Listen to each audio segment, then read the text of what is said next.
За малко да успеем. Но се спънахме на финала. Защо?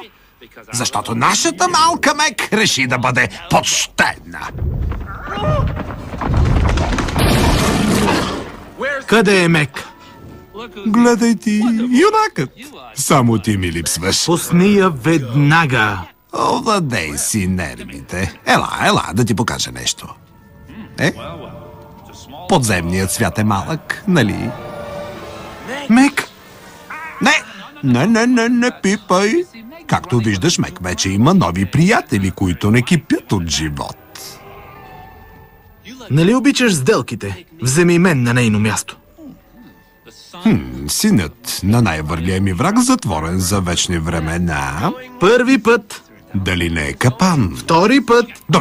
Добре. Изведи я. Тя излиза. Ти оставаш. Пропуснах да ти кажа, ще си мъртъв, преди да я достигнеш. Това не ти пречи, нали?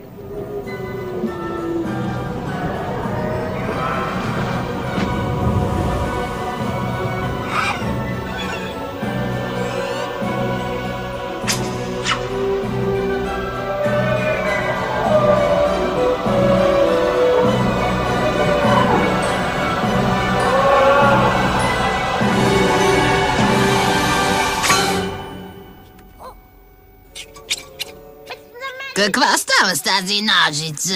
Не може да отреже мишката.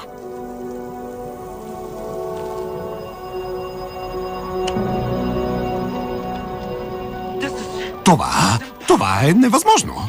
Щом си жив, значи си... Бак! Не! Херкулес, не постъпвай така с мен! Добре. Заслужих си го, да. Херк, нека да поговорим. Татко ти е симпатяга. Защо не го помолиш да забрави цялата тази история? Мек, опитай се да го убедиш. Махайте се, не ме докосвайте! Разкарайте лигавите си души от мен! Никак няма да е доволен, като излезе. Имаш предвид, ако излезе.